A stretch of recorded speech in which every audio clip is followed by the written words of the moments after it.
ఈరోజు మనం నెల్లూరులో ఉన్న ఆర్టీసీ బస్టాండ్కి సమీపంలో ఉన్న బైరాగిమఠం ఆంజనేయ స్వామి విశేషాలు వింతలు తెలుసుకోబోతున్నాము. ఈ వీడియోని స్కిప్ చేయకుండా చూస్తారని నమ్ముతున్నాను.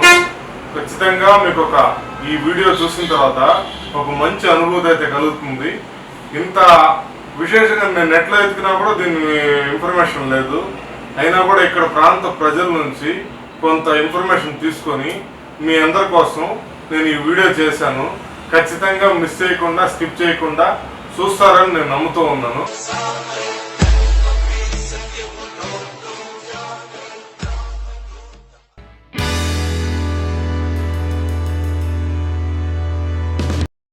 ఈ ఆంజనేయ స్వామి దేవాలయానికి బైరాగిమఠం అని ఎందుకు వచ్చింది, దీని విశేషాలు వింతలు విశేషాలు మనం తెలుసుకోబోతున్నాం. ఇప్పుడు పూర్వకాలంలో కనీసం ఒక 300-400 సంవత్సరాల క్రితం ఆర్కాడ్ నవాబులు పాలించే టైంలో ఇక్కడ బైరాగులు అంటే మహంతులు బ్రహ్మచారులు అని చెప్పుకోవచ్చు. బైరాగులు ఎక్కడి నుంచో వచ్చి ఇక్కడ తపస్సు చేసుకుంటూ ఒక ప్రతిమను సృష్టించుకొని తపస్సు చేసుకుంటూ ఇక్కడ ఉన్నారన్నమాట.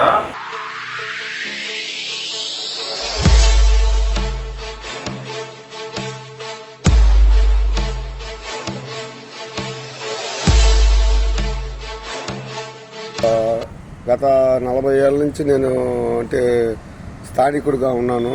వరకు కష్టపడ్డాను. బ్రహ్మచారులు అంటే ఎవరు పెళ్లి కాని వాళ్ళు ప్రతిష్ఠ చేయబడిన విగ్రహం. బ్రహ్మచారులు ప్రతిష్ఠ చేయబడిన విగ్రహం 51 రోజుల నియమ నిష్ఠలతో కోనేరులో స్నానం చేస్తూ 3 పూట్ల సన్నిధి స్నానం చేస్తూ ప్రతిష్ఠ చేయబడ్డాడు. అట్ట వాళ్ళు వాళ్ళు చేశారు కాబట్టి వాళ్ళు అక్కడ కూడా ఉన్నాయి వాళ్ళ సమాధులు. ఇంకోటి ఏంటంటే జనరల్ గా చెప్పాలంటే ఆర్కాట్ నవాబులు ఎప్పుడో వచ్చేటప్పుడు ఈ గుడి ఏంది అని చూసేదానికి వచ్చారు. ఆర్కాట్ నవాబులు అప్పుడు మనం హైదరాబాద్ ని చెన్నైని అంతా పరిపాలించేది వాళ్ళే. వాళ్ళు ఇట్లా వస్తా గుర్రం మీద స్వారీ చేస్తా ఇక్కడికి వచ్చి శ్వాస తీర్చుకున్న వెంటనే ఈ కోనేరులో నీళ్లు తాగిన వెంటనే ఆ గుర్రాలు కొంచెం హుషారైపోయినాయి. ఆ హుషారుకి వాళ్ళకి అర్థం కాక ఏందిరా ఇది ఏంటంటే చూస్తే లోపల ఆంజనేయ స్వామి విగ్రహం. ఇంకెవరైనా ఉన్నారు చూడండి అంటే బైరాగులు ఉన్నారు.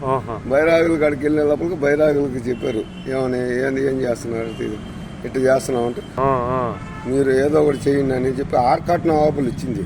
300 సంవత్సరాలు అనేది ఈ గుడి చరిత్ర కావాలంటే ఆర్కాట్ నవాబులు ఎప్పుడు పరిపాలించారు అనేది గూగుల్ సెర్చ్ లో కొడితే గ్యారెంటీగా ఎట్టి పరిస్థితి 300 సంవత్సరాలు వస్తుంది. 300 సంవత్సరాల చరిత్ర ఇది. దక్షిణ భారతదేశంలోనే ఆడింగల మొహంతో ఉగ్ర రూపంతో శ్రీలంక వైపు చూస్తున్న ఏకైక విగ్రహం ఇది. అవునులే, మామూలుగా ఈస్ట్ వెస్ట్ పెడతారు, కాకపోతే ఉగ్ర రూపంతో ఉండేది ఆయన ఉత్తరం వైపు చూస్తారు. మామూలు జనరల్ గా ఏంటంటే ఉగ్ర రూపం అనేది ఏంటంటే మన భారతదేశంలో కూడా ఉగ్ర రూపం అనేది ఎక్కడ కనిపిదు. ఎందుకు కనిపిదు అంటే ఇళ్ల మధ్యలో ఎప్పుడు ఉగ్ర రూపంలో పెట్టరు విగ్రహం. ఆ రోజుల్లో ఊరు బయట కాబట్టి ఇక్కడ ఉగ్ర రూపం పెట్టారు. ఆ ఉగ్ర రూపం తగ్గాలనే దానికోసం కూడా అభయాంజనేయ స్వామిని పెట్టారు. ఆ విగ్రహం ఎవరు ప్రతిష్ఠించారు? అది ఈవో గారు, అంటే జస్ట్ ఒక 15 ఏళ్ల క్రితం అతను ఈవో గారు చేశారు. అంటే ఏంటంటే ఇక్కడ వీరాంజనేయ స్వామి ఇప్పుడు ఇక్కడ కాదు, స్టేట్ లో ఇక్కడ కాదు, ఎక్కడైనా కూడా వీరాంజనేయ స్వామి విగ్రహం ఉండదు.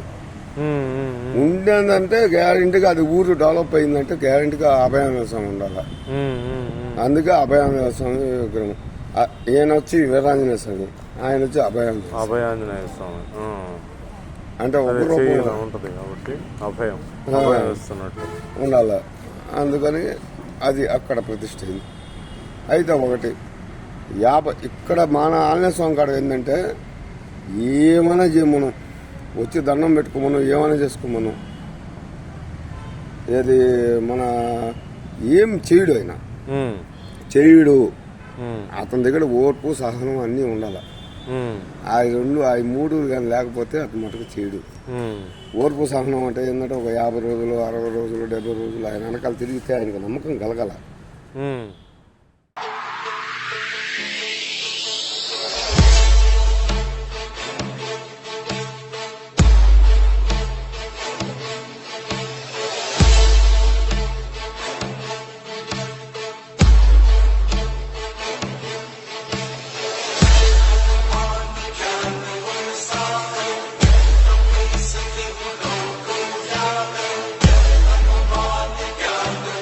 నేను ఈ ఆలయానికి దాదాపు 3 సంవత్సరాల నుంచి పూజారిగా ఉన్నాను.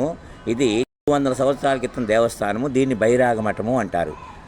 దీన్ని బైరాగ మఠం అని ఎందుకంటారంటే ఆర్కాడ్ నవాబుల కాలం ముందు నుంచి కూడా ఇక్కడ బైరాగులు తపస్సు చేసుకుంటా ఒక 40 రోజులు ఏకదీక్షగా ఉండి ఒక ఆంజనేయ స్వామి శిలను ప్రతిష్ఠ చేశారు. దాన్ని వీరాంజనేయ స్వామి అంటారు. ఆయన సంజీవ పర్వతం పెట్టుకొని దక్షిణముఖంగా అమితమోహంగా ఉన్నాడు. అంత విశిష్టత ఏంటంటే ఈ యొక్క దేవస్థానానికి ఈశాన్య మూలలో ఒక కోనేరు ఉంది. ఆ కోనేరు ఆ రోజు ఆర్కాడ్ నవాబులు ఇటు దిశగా ప్రయాణిస్తూ ఇక్కడికి వచ్చేసరికి ఆ యొక్క వాళ్ళు ప్రయాణించే గుర్రాలు ఆగిపోయినాయి. ఎందుకు గుర్రాలు ఆగిపోయినాయి అబ్బా అని వాళ్ళు దిగితే ఆ గుర్రాలు నేరుగా వచ్చి కోనేరులో నీళ్లు తాగినాయి. నూనెటంగా వాళ్ళు ఎంబడిస్తూ వచ్చి గుర్రాలు ఎంబడిస్తూ వచ్చి ఏంది ఇక్కడ కోనేరులో నీళ్లు తాగినాయి, కోనేరు ఉంది ఏంది దేవస్థానం అని చెప్పి పరీక్ష చేస్తే అప్పుడు బైరాగులు ఇక్కడ ఆంజనేయ స్వామిని పెట్టుకొని పూజలు చేస్తూ ఉన్నారనమాట. అప్పుడు వాళ్ళు వచ్చి ఈ కొంతకాలం తర్వాత ఈ దేవస్థానానికి బ్రాహ్మణోత్తములను పూజారిగా పెట్టాలనే ఉద్దేశంతో ఒక 30 సంవత్సరాల క్రితం బ్రాహ్మణులు తీసుకొచ్చి ఇక్కడ పూజారిగా పెట్టారనమాట. పూజారిగా పెడితే ఆయన నిత్య నైవేద్యాలు చేసుకుంటా చెందుకుంటా ఉన్నారనమాట. అలా ఈరోజు కూడా నిత్య నైవేద్య నియమిత కార్యక్రమాలు జరుగుతున్నాయి. స్వామివారికి నిత్య కార్యక్రమాలు కూడా నిరంతరము జరుగుతూనే ఉన్నాయి.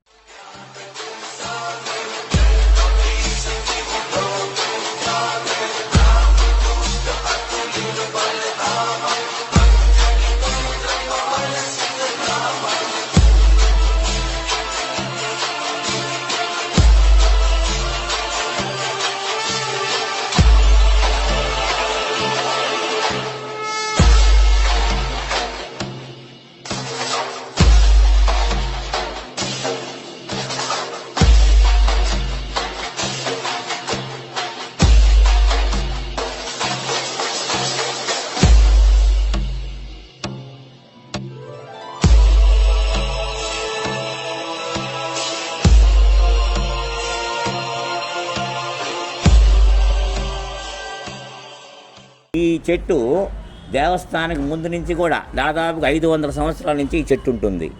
ఈ చెట్టు యొక్క పవర్ ఏంటంటే బ్రహ్మతో మూలతో బ్రహ్మరూపాయ, మధ్యతో విష్ణు రూపిణే, అగ్రత శివరూపాయ విష్ణురూపాయ కృష్ణుజాయ ధీమహి. అంటే బ్రహ్మ విష్ణు మహేశ్వరులు ముగ్గురు కూడా ఈ చెట్టులో స్థాపమై ఉంటారు.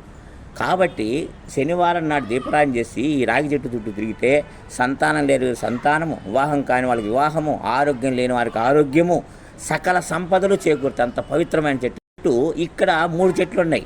ఒకటి రామ లక్ష్మణ సీతమ్మ లాగా 3 చెట్లు ఉంటాయి అన్నమాట.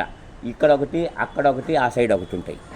ఈ చెట్టు యొక్క విశిష్టత ఏంటంటే ఒక చెట్టు ఆకులు రాలి పూర్తిగా చిగురించిన తరువాత రెండో చెట్టు రావడం ప్రారంభిస్తుంది. 3 చెట్లు ఒకేసారి రాలడం కానీ అంత మహత్తరమైన చెట్లు అనమాట. ఇక్కడ ఈ చెట్టు చుట్టూ ప్రదర్శన చేసినా కూడా మహాభాగ్యతరం అనమాట.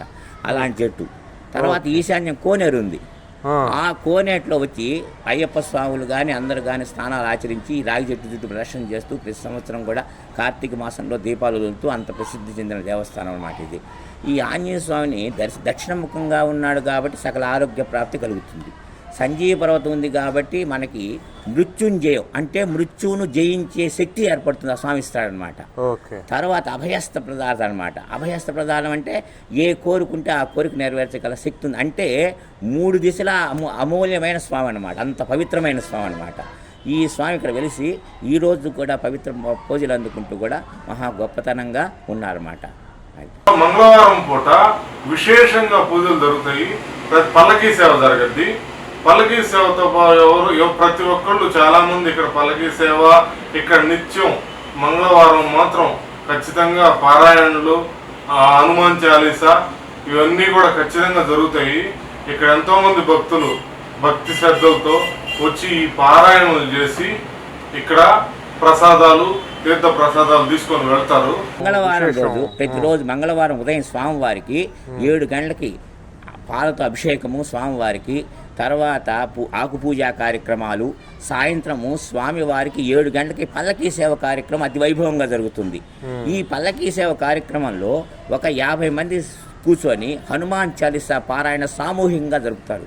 అంతేకాకుండా గోవిందనామస్మరణ, తర్వాత రామనామ మంత్రాచరణ జరుగుతూ, తర్వాత పల్లకీ సేవ తిరుగుతూ ఆంజనేయ స్వామి మంత్రం చెప్పుకుంటూ పల్లకీ సేవ 5 సార్లు చుట్టూ తిరిగి ఆ యొక్క పల్లకి నుంచి ప్రసాద వినియోగం జరుగుతుంది.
ఈ పల్లకీ సేవలో ఎవరైనా పాల్గొనవచ్చు, దీనికి ఎటువంటి అభ్యంతరం లేదు. ఎవరైనా పాల్గొనవచ్చు, ఎవరైనా పల్లకీ మోయచ్చు, ఎవరైనా ఈ యొక్క ప్రసాదం తీసుకొస్తే వినియోగం చేసే కార్యక్రమం కూడా ఉంది.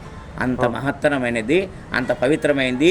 ఇది నెల్లూరు పట్టణ నడిబొడ్డులో ఉంది, అంటే ఆర్టీసీకి 100 మీటర్ల దూరంలో ఉంది. అంత దగ్గరగా ఉండి చాలా ప్రశాంతమైన దేవస్థానం ఇది అన్నమాట. అంత ప్రశాంతంగా ఉంటుంది. విశేషమైన స్వామి, ఒక డౌట్, ఆర్కాడ్ నవాబులు అన్నారు కదా, ఇది వాళ్ళు ఎన్ని సంవత్సరాల క్రితం? అది దాదాపుగా 300 సంవత్సరాల క్రితం. 300 సంవత్సరాల క్రితం. 300 సంవత్సరాల చరిత్ర ఉంది దీనికి. బైరాగులు అన్నారు కదా, వాళ్ళు ఎక్కడ? వాళ్ళు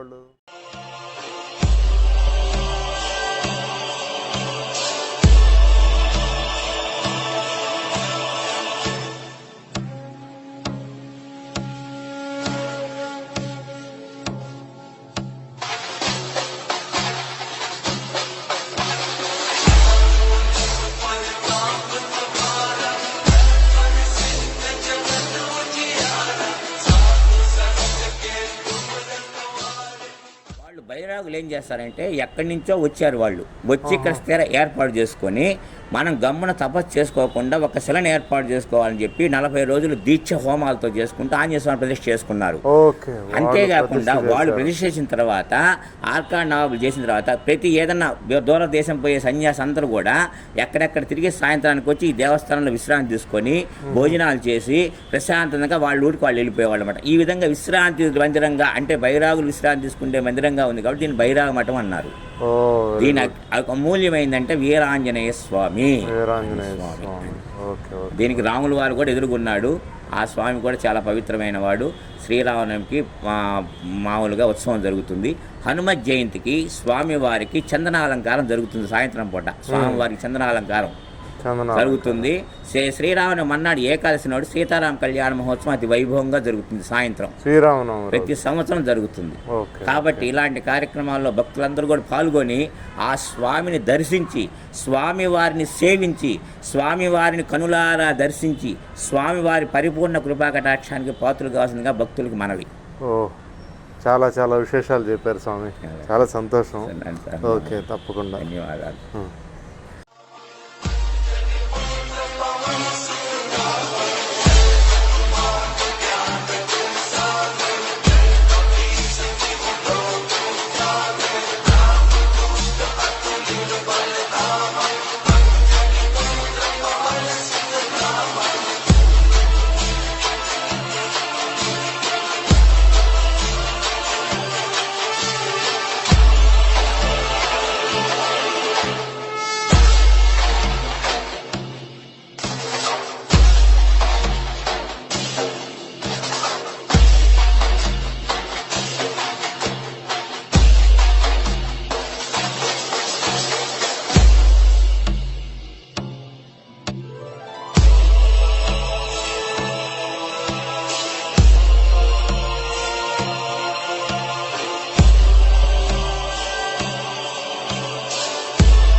చెప్పండి సార్, సార్, ఈ ఆలయం గురించి చెప్పండి. మీ పేరేం పేరు? సార్ నా పేరు అశోక్ కుమార్. ఓకే. నేను ఉండేది మాగంట్లో లెక్చరర్స్ కాలనీ. ఓకే. నేను ప్రతిరోజు ఇక్కడికి వచ్చి దేవుడి దర్శనం చేసుకెళ్తాను. ఓకే. మామూలుగా ఈ గుడి 100 సంవత్సరాల క్రితం ఉంది ఓకే. ఈ గుడి. అప్పుడు ఉండే బైరాగులు ఇక్కడికి వచ్చేవాళ్ళు, ఆ తర్వాత రహదారులు వెళ్తా ఉంటారు కదా, రాజులు కానీ వాళ్ళంతా ఎవరైనా వచ్చి ఇక్కడ విశ్రాంతి తీసుకుని వెళ్ళేవాళ్ళు సార్. వాళ్ళ కోసంగా బైరాగులు ఏం చేశారంటే వాళ్ళు కోనేరుని తవ్వుకున్నారు వాళ్ళు. ఓకే. ఈ గుడిని కట్టింది కూడా వాళ్ళే సార్. ఓకే. గుడిని కట్టింది కూడా వాళ్ళే. ఓకే. ఇది దాదాపు 100 సంవత్సరాలు పైంది కాబట్టి ఈ గుడి యొక్క ప్రాముఖ్యత చాలా ఉంది. ఓకే. ఏదైనా ఒక మనసులో అనుకునేది గట్టిగా అనుకుని దేవుడి దర్శనం చేసుకుంటే వాళ్ళు ఖచ్చితంగా నెరవేరుతుంది సార్. మామూలుగా గుడిలో ఓల్డ్ సంబంధం అంటే పాత గుడి అయితే దాని యొక్క బాగుంటుంది అన్నమాట. ఆ పరిసరాల ప్రాంతాల్లో కానీ ఆ గుడికి వెళ్ళి దండం పెట్టుకొని రెండుసేపు కూర్చొని ధ్యానం చేసుకున్నా కూడా మనసు ప్రశాంతత ఉంటుంది. పాత గుడిలో అయితే మామూలుగా ఉంటుంది. అలాంటిది ఇది ఆంజనేయ స్వామి గుడి సార్. ఓకే, సూపర్ సూపర్, చాలా బాగా చెప్పారు సార్. డైలీ వస్తుంటారా? నేను డైలీ ఆఫీస్కి వెళ్ళేటప్పుడు ఇక్కడ మామూలుగా దర్శనం దేవుడి దండం పెట్టుకుని గుడి ఆఫీస్కి వెళ్తాను సార్. ఓకే. ఓకే. ఓకే. ఇంకా విశేషంగా ఎప్పుడెప్పుడు పూజలు జరుగుతాయి ఇక్కడ? సార్ ప్రతి మంగళవారం పూజ జరుగుతుంది. రోజు డైలీ జరుగుతుంది. మంగళవారం ఏంటంటే ఇట్లా ఏమంటారు పల్లకి సేవ ఈవినింగ్ జరుగుతుంది సార్. ఓకే. పల్లకి సేవ మంగళవారం అయితే దీనికి కావాల్సిన వాళ్ళు వచ్చి పూజ చేయించుకుని మా పూజారి కూడా బాగానే మంత్రాలు పారాయణలో కూడా చేస్తారు. పారాయణ చేస్తారు. పారాయణలు కూడా చేసి చూసాను. చేస్తారు. తర్వాత మా పూజారి ఏంటంటే మంత్ర ఉచ్చారణ కూడా బాగుంటుంది సార్. చాలా బాగుంటుంది. అక్కడ కనిపిస్తుంది, మెయిన్ రోడ్ కనిపిస్తుంది. ఆయన చదివే బాగా మంత్రాలు కానీ అన్ని బాగా స్పష్టంగా okay. Okay. Very well set sir. చాలా బాగా చెప్పారు సార్.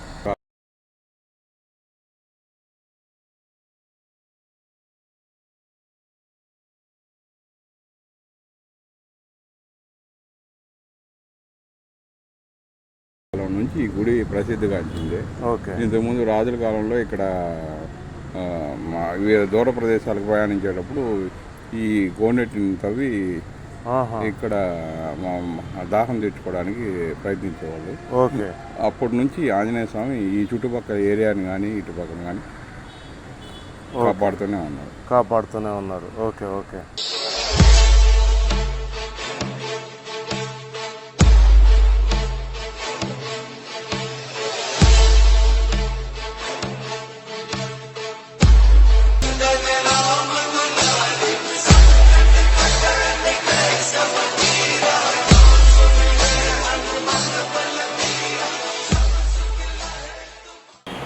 ఆంజనేయుడు అంటే రామభక్తి పారాయణుడు. నిత్యం రామభక్తిలో ధరిస్తూ ఉంటాడు. ఆయన అన్ని యుగాల్లోనూ ఉన్నాడు. త్రేతాయుగంలోనూ ఉన్నాడు, ద్వాపరయుగంలోనూ ఉన్నాడు. ఎప్పుడూ రాముణ్ణి నిత్యం స్మరిస్తూ ఆయన భవిష్య బ్రహ్మ అంటారు. మోస్ట్లీ కలియుగంలో కూడా హిమాలయాల్లో ఎక్కడో తపస్సు చేసుకున్నాడని చెప్పేసి కొంతమంది అంటారు. ఆయన మోస్ట్లీ మన చుట్టూనే వేరే వేరే వివిధ రూపాల్లో ఎక్కడ హనుమాన్ చాలీసా ఉందో, ఎక్కడ శ్రీరామ జపం ఉందో అక్కడ ఖచ్చితంగా ఏదో ఒక రూపంలో అక్కడ వస్తాడని చెప్పేసి మనం అందరం నమ్ముతాము.